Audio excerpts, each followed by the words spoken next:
Rise and shine. Pour yourself a cup of coffee and tune in to Good Morning Aurora. News, weather, and really cool interviews. Monday through Friday from 8 to 9 a.m.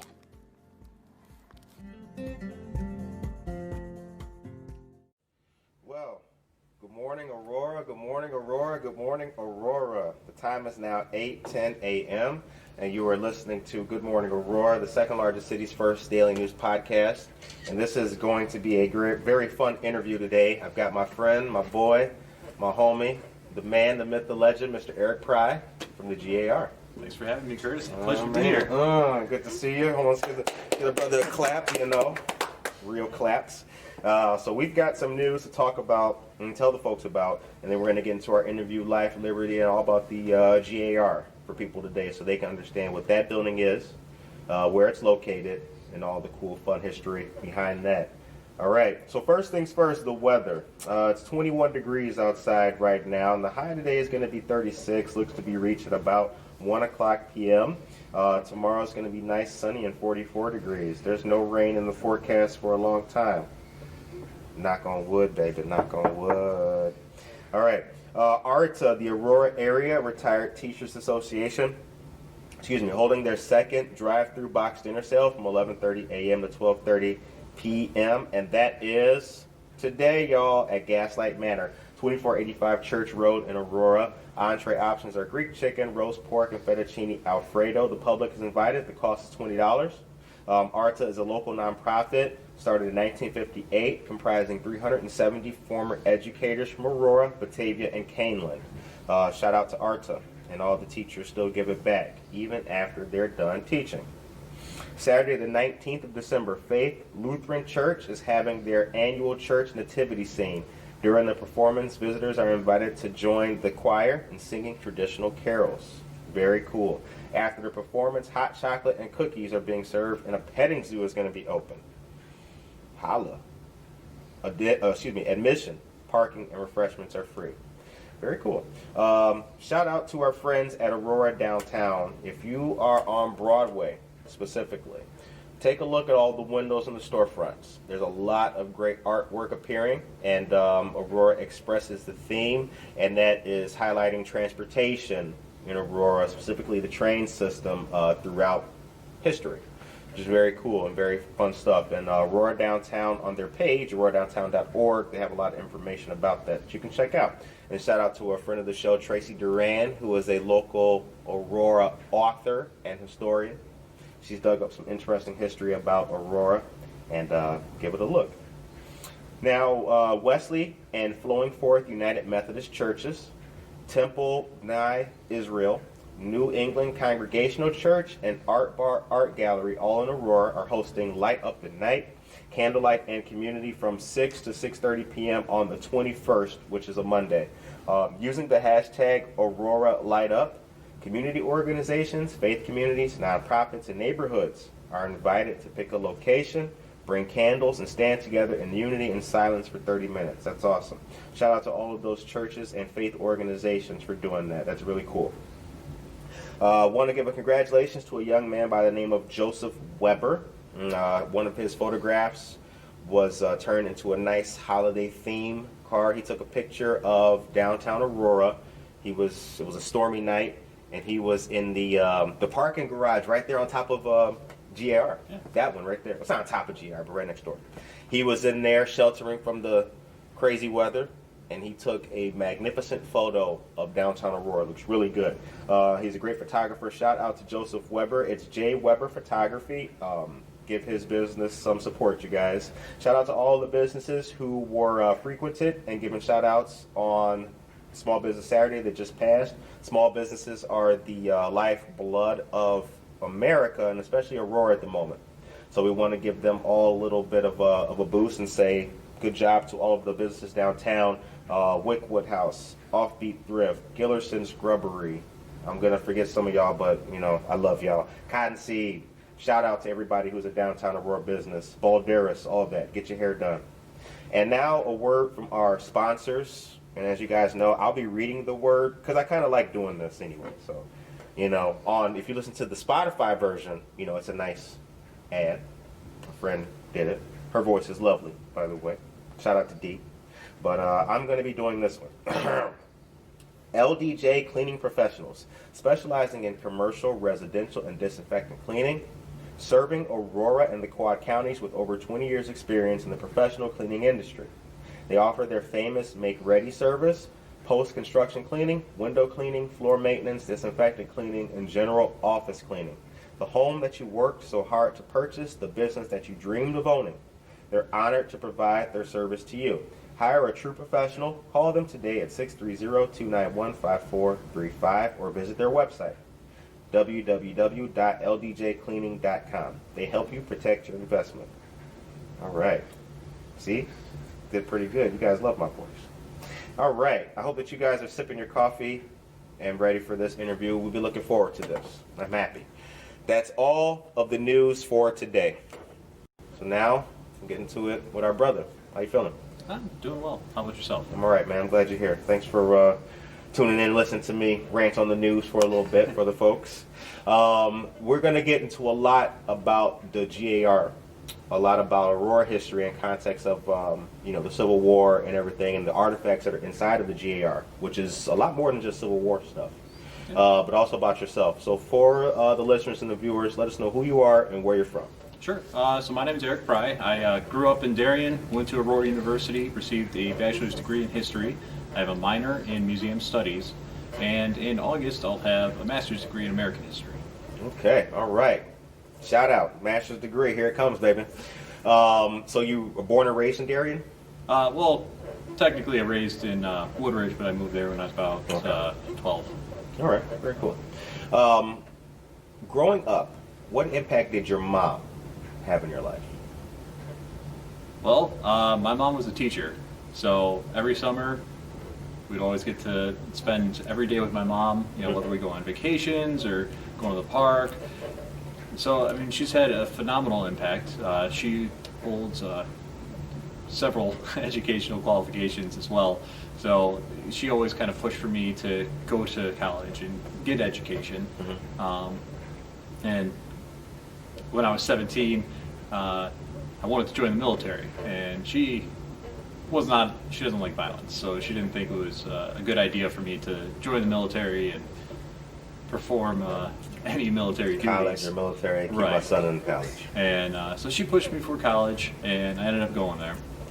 And bless her, she never gave up on me. There are plenty of times where I slacked in school and didn't do as well as I should have, and she was always there, pushing me along the way.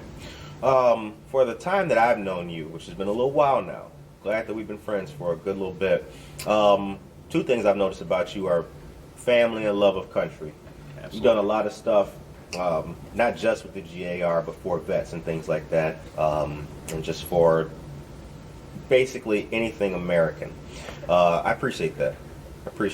Because like you're a welcoming, and the G.A.R. through you ostensibly is a really welcoming place for people to learn like American history. What's the value of history in today's society? It's funny because I was just talking to my mom about this the other day. To me, let me rephrase that. A lot of people think that history is just remembering dates and times and people and events, and that's not necessarily true. That's the surface level history. We know that the Civil War started April 12th, 1861. Right. We know the dates of D-Day. We remember 9/11. But history is really looking at the social, economic, technological, and all these other aspects, the lead up to those events. Why did people act this way? Why did this occur? And it's not, like I said, it's not just remembering dates, it's understanding the world at that time. Right. So, keeping that in mind, certainly there's new history being made daily, given the world that we're in circumstances now. Absolutely. What kind of history, before we get into the actual intimate details of the G.A.R., for the listener, what kind of history is in the G.A.R.?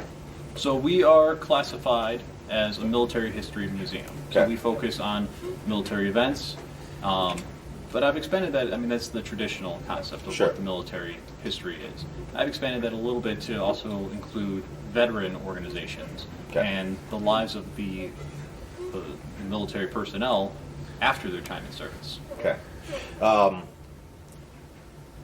History to me means, just my definition, history to me means all of the experiences in society or the city or the country that are shared by everybody. Is that a fair statement? Absolutely. Okay.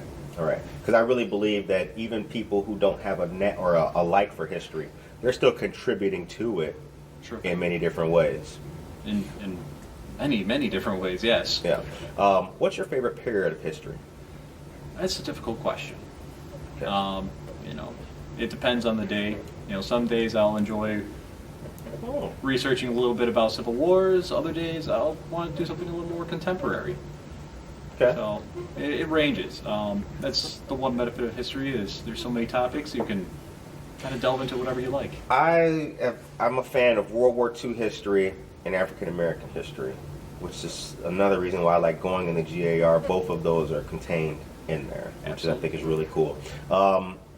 What is the G.A.R.? What does it stand for? And where is it for the people who think they know but like don't all the way know, and they're like, what the hell is the G.A.R.? Sure. So the G.A.R. stands for Grand Army of the Republic. That was the Civil War veteran organization, Union only, that was created in 1866, just here in Illinois, actually. Right. So they served as kind of a meeting place and a fraternity for Civil War veterans. You had to have fought for the Union. You had to have been honorably discharged, and you had to be a man of good moral character. So those were basically the three. There are some other smaller requirements. So those are the three main requirements in order to gain membership. So if you were conscripted into the Confederate Army, you abandoned your post and joined the Union Army, you were still not allowed to enroll in the G.A.R. Because you raised arms against the United States, you fought in the Confederate So you couldn't Army. be a pancake. You couldn't be a flip flop. You Right. had to be from the beginning. Exactly. Okay. And where's it located? So the G.A.R. building, the hall itself, is actually located at 23 East Downer Place. It's just across the Fox River from City Hall. The place the little church, that place that looks like a church right there, man. Everyone thinks it's a church. Yes, the style is a church. It looks very much like a church, I should say. Yeah. But it was never operated as a church or anything else. It was always a meeting place for veterans. And after the last G.A.R. veteran died in 1939, we turned it into a museum. Who was the last G.A.R. veteran? That'd be Daniel Augustus Wedge. Daniel Augustus Wedge. That's I should rephrase that. That's from Aurora. Okay. The last Civil War veteran, it depends. The last Union one is 1954, and beyond from 1954? 1954. He was 106 years old, I think. Holy cow. Yeah. Mind blown with the history. Nobody is getting history like that this early in the morning. What time is it, yo? It's 8:23. Holy cow. Fascinating. What's the Kansas-Nebraska Act? Oh boy, it's been a while. So Kansas-Nebraska Act, I believe that was, well, it overruled the Missouri Compromise, and I believe it's. You put me on the spot here. It's okay. It's okay. If you don't know it, enough history is definitely contained within the G.A.R. to look at. And for the listener who'd like to know, the Kansas-Nebraska Act, in a nutshell, I'm not the historian at the moment either. In a nutshell, the Kansas-Nebraska Act is seen as the piece of legislation that started the Civil War, which then which slavery and all of that morass. You could argue that. I believe that. Right. You could also argue that it was the Fugitive Slave Act that really set the tone for the whole 19th century. Right. God, I love talking to you. See, this is what the hell I'm talking about. I love this kind of stuff.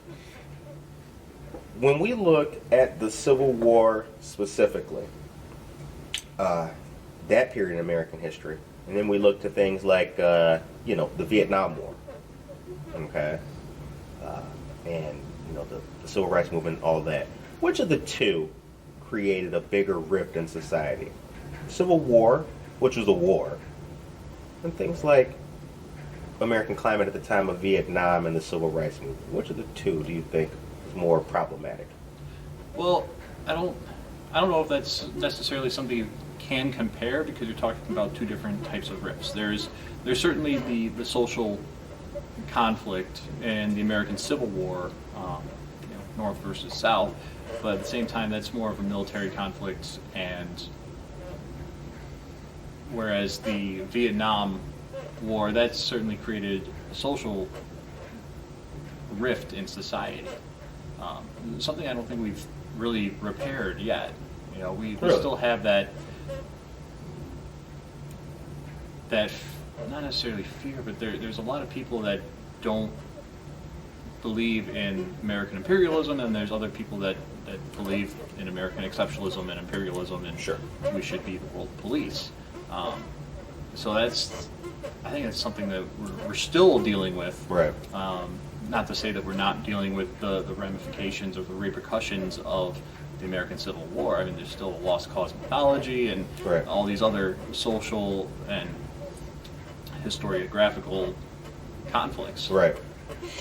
Two completely different things. Yeah, in era and time and all that kind of stuff too. I see your point. At the G.A.R., what type of artifacts are there from an Aurora perspective? Sure.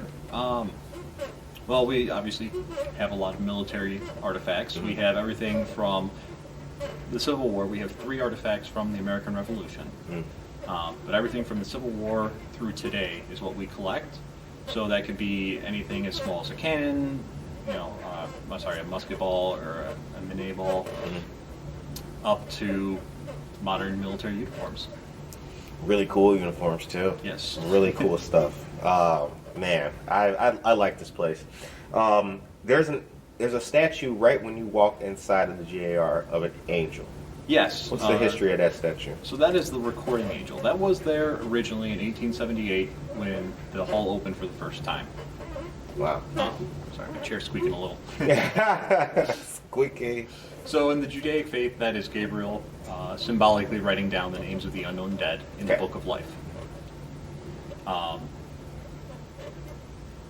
The story I was told when I first started that 2 of these were created and 1 was sent over to the Library of Congress. I've looked into that and I can't find anything about a second one. So there's a one-of-a-kind, 100% Italian marble, hand-carved. It's a beautiful statue. It took a lot of time. And if I could remember the name, it starts with an S. But his brother actually created the, I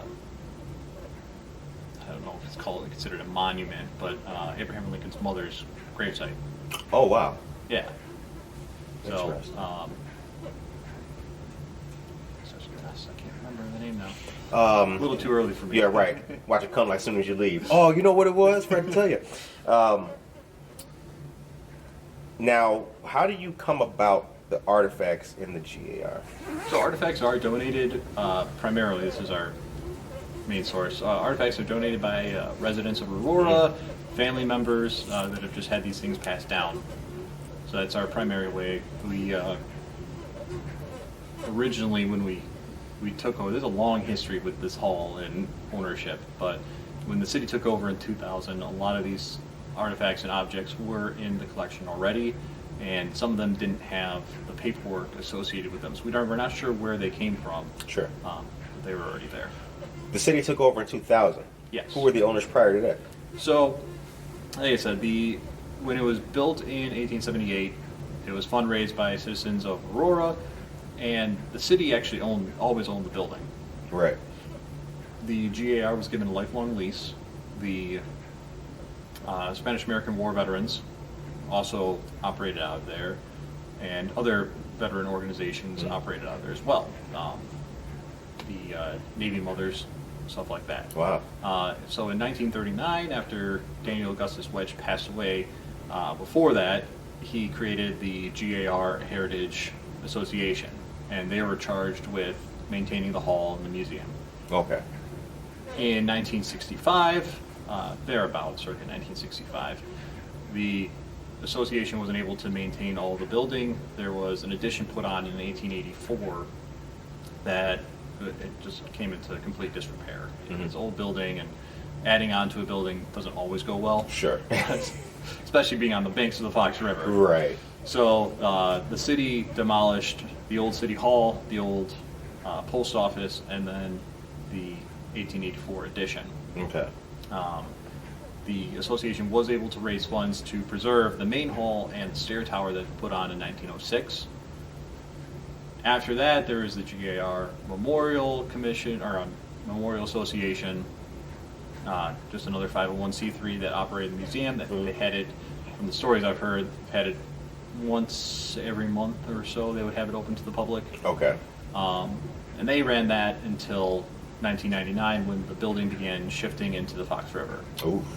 And there are some photographs that I have. I'll have to find them and send them to you, of the sidewalk between what is now the Kane County Clerk office. Right. It was all cracking along all there. Oh my goodness. It was quite literally tilting into the Fox River. Ooh. So the city put about $3.5 million into preserving the building, stabilizing it, and renovating the inside. This was done through grants and community donations as well. Mm-hmm. And so that's where we are today. That's when the city kind of took over operations. Again, we reopened in 2016, so it's a 16-year process just to get that first half done.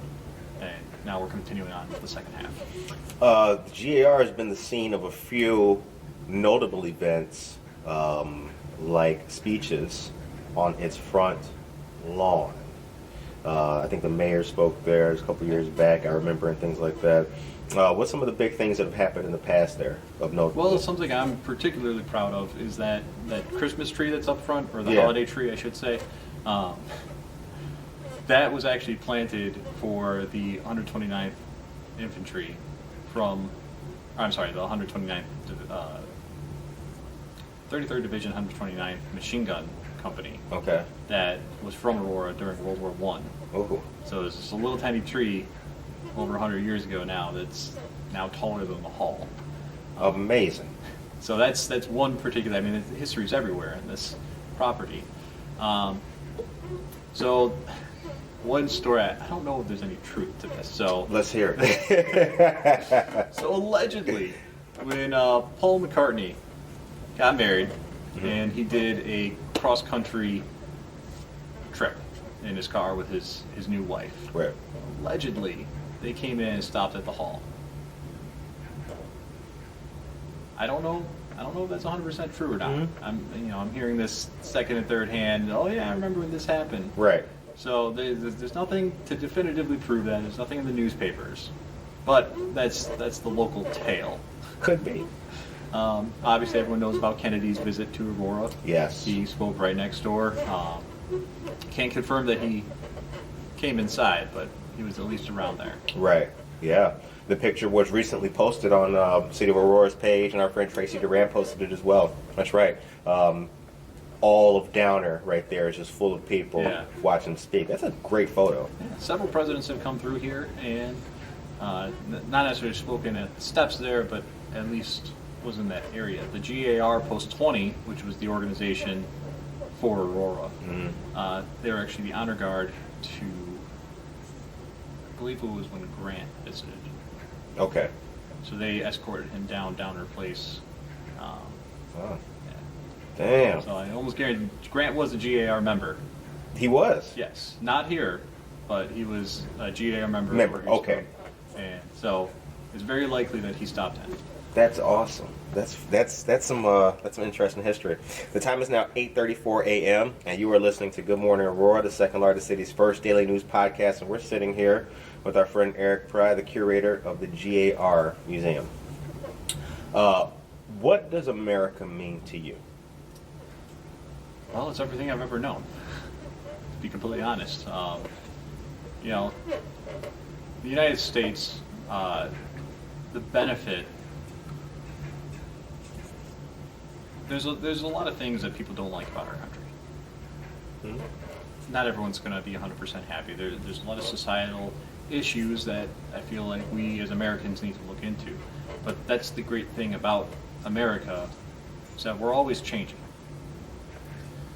We're always evolving. We're always doing the hard thing. Doing the hard thing. I like that. I like that. What's the best thing about Aurora? Best thing about Aurora are the people. That's honestly why I moved here. When I began working here, growing up, I'm a 90s kid. Right. So everyone hears the stories about Aurora in the 90s. Right. So my first time when I came in for my interview for this position, I parked around the corner here. Mm-hmm. And I was like, okay, make sure you lock your car. And just everyone comes up to you, just keep on walking. Right. Every single person I saw for the next year and a half, they'd always wave and say hi. And I don't know who these people are. Right. They're just walking and Just saying hi. yeah. And, growing up in Darien, I mean, it's not a small town, it's not a large town, but you didn't really have that interaction. You don't have a whole lot of foot traffic. We don't have a downtown area there. Right. Downers Grove has a downtown, but Right. so it really kind of warmed my heart to be accepted into this community and just not yet live here. And then I moved here and have all these great neighbors now.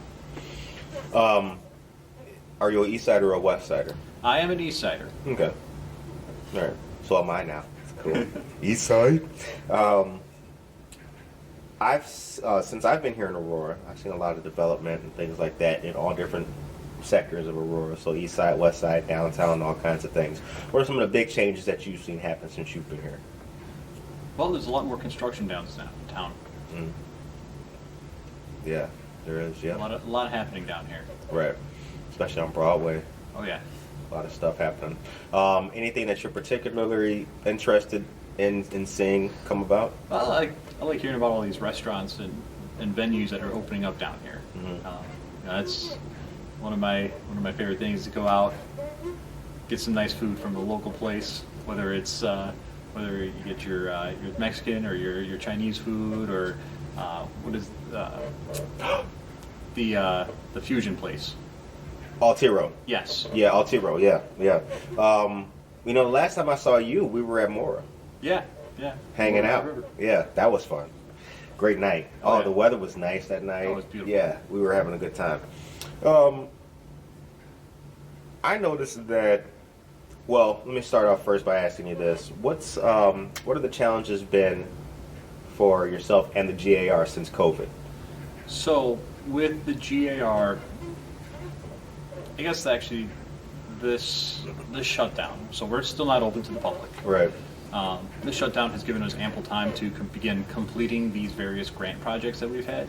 In 2014, we were awarded a $750,000 grant by the Illinois Department of Natural Resources. That was frozen almost immediately after it was awarded. Mm-hmm. And then just about a year and a half ago, we were able to start moving forward with it again.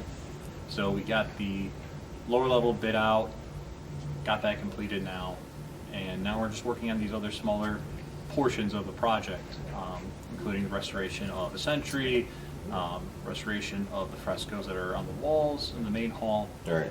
There's 4 of them. It's Washington, Lincoln, Farragut, and General Thomas. Admiral Farragut. Yeah. Oh snap! I can't think of his quote. I'm not even gonna master. Is he? He's not damn the torpedoes full speed ahead. That's not Farragut. He's one of those. Farragut and Oliver Hazard Perry are 2 great naval heroes. I'd say you can probably have a lot more experience in the Navy Yeah, than I do. I can't think of that quote, but it's a very good rallying quote. What's next, or what's coming up with the G.A.R.? Obviously, we're closed. Right. But, yeah. That's the other thing is during this during the pandemic, we've been able to kind of reposition the museum and focus on what we're going to do once we reopen. There's going to be inclusive exhibits. Primarily our primary exhibit, I should say, is on the Civil War. Right. We have not had a temporary exhibit at any time in that museum, except for one of my interns did complete a World War I temporary exhibit. It was about 3 cases. So not too in depth. It's hard to do that with that space limitation. But with this new lower level, we'll be able to have much larger exhibits. So that first one is going to be inclusive of World War I through today. So it's going to tell the full story of Aurora for the last 100 years. From there, we'll also have meeting space for veterans. We'll have AV equipment for educational programs, Right. presentations, history club at AU if they want to come over and have an event there. So we'll be able to gear up and have a lot more. AU's got a history club, huh? Yeah, Didn't I know was that. founding member. Oh, really? Yeah. Oh, I should have. See? I should have known. Stay woke. Good morning, Aurora. Stay woke, y'all.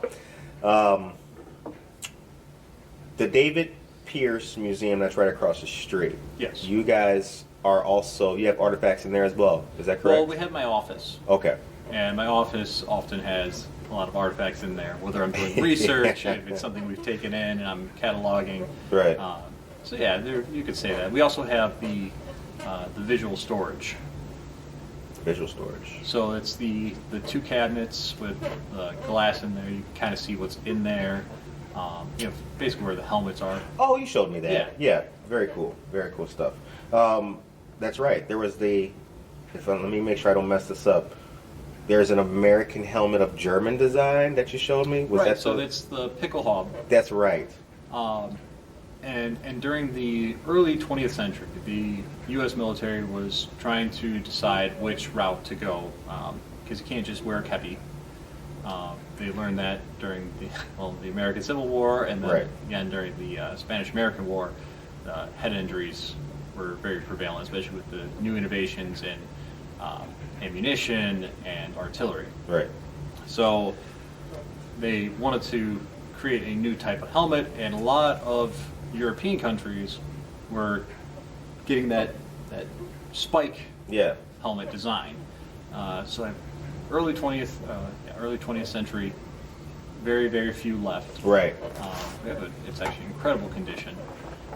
Yeah. Probably because it never fought in a war. It was only around for a few years. Yeah, and, we can't tell ourselves from the Germans.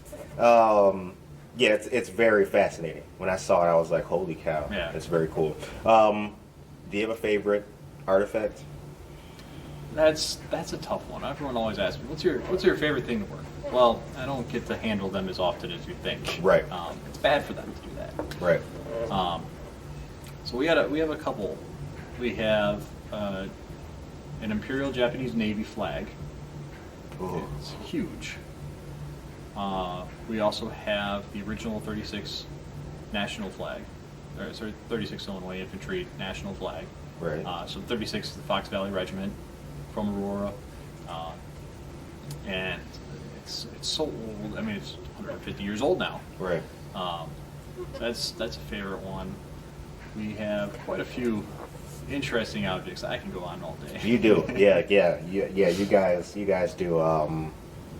And for it's sad that it's shut down now because people should really go in there and check it out. They should really see what's happening in the G.A.R. When the period between World War II and Vietnam, there was a war that happened in between that. Yeah. It's not well known in history.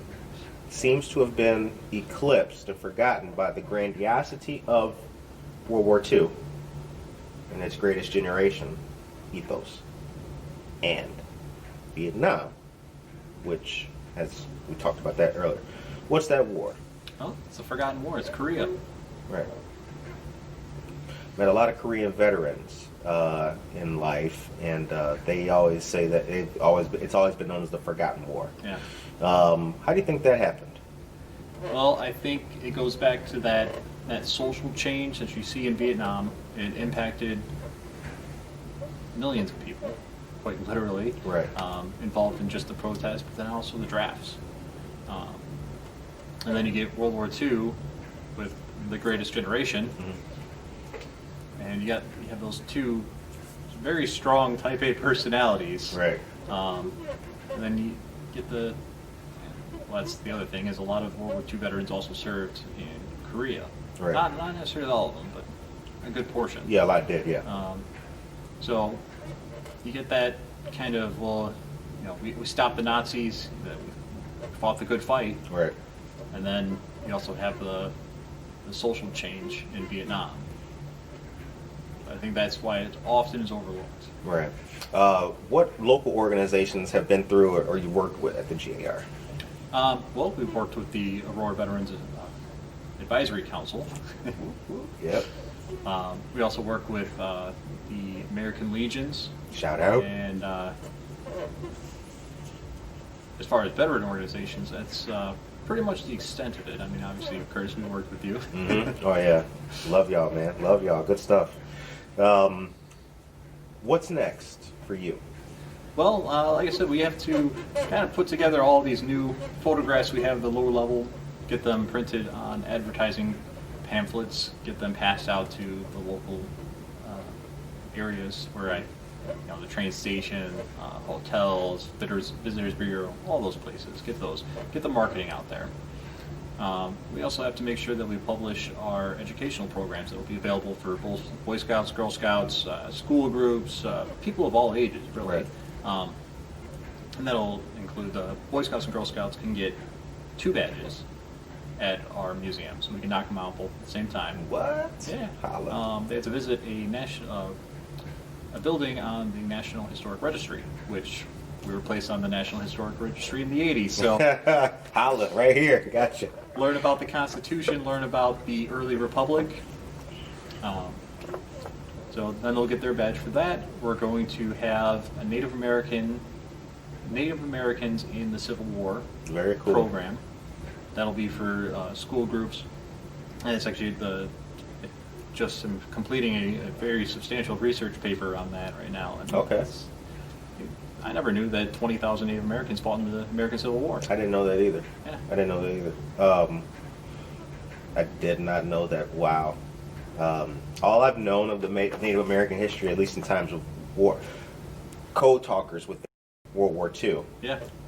and the Pacific Campaign, well known and accredited. But also, like before the American Revolution, like I think the French had a division of Indians they were working with, and the Brits had Indians they were working with, and then we had During the 7 Years War, that didn't last 7 years. right. You in the history? Hold on, slow down. Oh, that's my bro. favorite thing. Slow So down. the 7 Years War, I believe, lasted 9 years. Yeah. Well, the 100 Years War didn't last 100 years. I don't think it did either. Yeah, interesting. Some titles of wars and battles. Interesting. Well, you could actually argue that World War I wasn't even the first World War. It was the 7 Years War that was the first World War, because it was quite literally fought all over the place. All these imperial powers were fighting each other, and they weren't attacking, France and Britain. They weren't attacking each other directly. They were attacking the colonies, and it all started here in America. Really? Because we get into the story of American expansion and Pax in essence- Americana. Yeah. In that time. I gotta read up on that. I gotta brush up, y'all. I gotta brush up now. That's very fascinating. But what's next for Eric Pratt?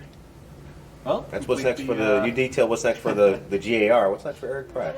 Well, I got to finish my master's degree. That'll be up in August, and I'll begin teaching hopefully at a local college, whether it's AU, COD, somewhere around there. Really, hoping to try to get into that. And then in 2022, in March, I'm getting married. Oh, congrats, bro! Congrats, man. Good stuff. Good stuff. Congratulations. We're doing an all Aurora wedding, so everything's going to be here in Aurora.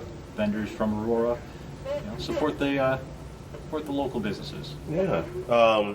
You got a venue of where you're gonna get married yet? Can you detail that or? Yeah, at the Paramount. Really? Yeah, Meyer Ballroom. Oh, okay. All right. Looking good. Looking good. A friend of mine got married across the. Is that the one across the street? Where the Yeah, so river it's is? on the north end of. That's right. Yeah. Yeah. Wow. All right. Congratulations, man. Looking forward to that. like I'm going and shit. My bad. Looking forward to like, hold on, bro. Well, spoiler alert. You are. What's the story before we get out of here and before we end the show? I do just kind of want to just delve into get a little bit personal viewpoint from you. What's the story of the Aurora veteran? You're not being a veteran, obviously, but you've worked. You know Aurora veterans, and you know Aurora military history very well. What's the story of the Aurora of the Aurora veteran? Excuse me. I don't know if you can say that there's just one story, and I think that's part of my job here is to tell all of their stories. Everyone is so unique and so different. You can't water it down to say, this is. You can't say the average Civil War soldier was this. I mean, sure, you can say there's similarities between all of their experiences. Obviously, they all saw combat, or not all of them, but most of them saw combat. Right. They go through these traumatic events, and then they get out of the military. They don't know what to do, so they search for this camaraderie, this fraternity, and which is why I think the G.A.R. in the first place started, because they knew that as soon as they return home, what skills do these? And I'm talking Civil War soldiers. Obviously, the military has changed significantly in 150 years. Yeah. But the skills that they gained in the military at that time, there weren't a whole lot. What's an artilleryman from the Civil War era to do now? Right. I mean, how can he go back to the farm? And many of these other men are missing limbs, have severe damage, whether it's hearing damage or missing limbs, like I said. So they banded together, and the G.A.R. fraternity, charity, and loyalty. Fraternity, the bonds of brotherhood; charity, to help each other out; and loyalty to the United States. That was the three core values of the G.A.R. And I think that still rings true with a lot of local veteran organizations here. So kind of getting back to the story of the Aurora veteran, it's too diverse to really say that there's one story. I talk to you, and we sit here and we chop it up, and we've talked many a good time about many a thing. Some very fine gentlemen that I've also met of the Air Classics Museum. Yeah. Stephen Ports, all those guys. I had them on for the Veterans Day thing. It was a great show. When I went out there and saw it, talked about you, mentioned you, spoke very highly of you, and I think about these other guys that I look up to, right, who are older than me. Our lives are a guy like, you take a guy like Mike Eckberg and all these other guys, even Mr. Ports. Their story, to me, is fascinating. And it feels good to be part of something like that. Like, it really does. Like, I've had kids ask me what it's like to be in the Navy. My experience from a guy like Mike Eckberg, at the time, and what the world was like, what society was like, it's vastly different. I mean, but the camaraderie and the brotherhood and the belonging of something larger than yourself is, it's a good feeling. It's a good thing to rally around and gather around. It is really cool. That day we had that Veterans Day special, which went really well. It would have been great if you could have been there and everything. We talk about why you weren't, but man, it was really cool. It really felt good to give back to other veterans. Yeah, I watched it too.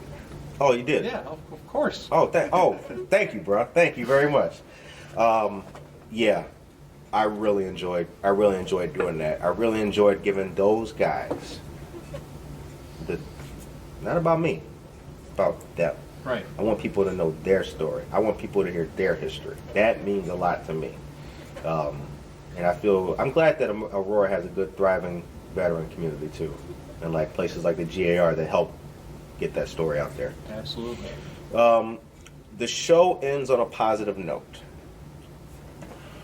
What is your message to the people of Aurora going into today on Tuesday, December 1st? Keep your head up. we're almost through 2020. There's a lot of good things going on right now. Not always, don't always have to dwell on the negative aspects. There's the people that care about you, the people that are around you. There's, you got a reason to wake up every day and keep heading through it. Even if you're having the worst day of your life, there's always tomorrow. Right. You can get through it. Very true. All right. Well, this is a great interview. We're going to have to do some part 2s and part 8s and part 9s and 10s and all that. When the G.A.R. comes back, it opens Absolutely. up. We'd like to showcase and highlight some stuff. The educational programs that you guys got, like when you guys get those off the ground or anything to promote, let us know. Your boy Sure always thing. put it out there for you. All of that information will also be available on the city website. So that's just aurora-il.org. And then you just type in the little search bar, Grand Army of the Republic, and it'll pop right up. On behalf of the second largest city's first daily news podcast, I want to say thanks for coming on to the show, my man. Really appreciate it today. For all of you listeners out there, be safe, have a great day, be blessed, be motivated, and please look up and research your own history, American history, and also the history of the G.A.R. And we'll see you guys back here tomorrow for another great show. Peace. Give him a peace, though.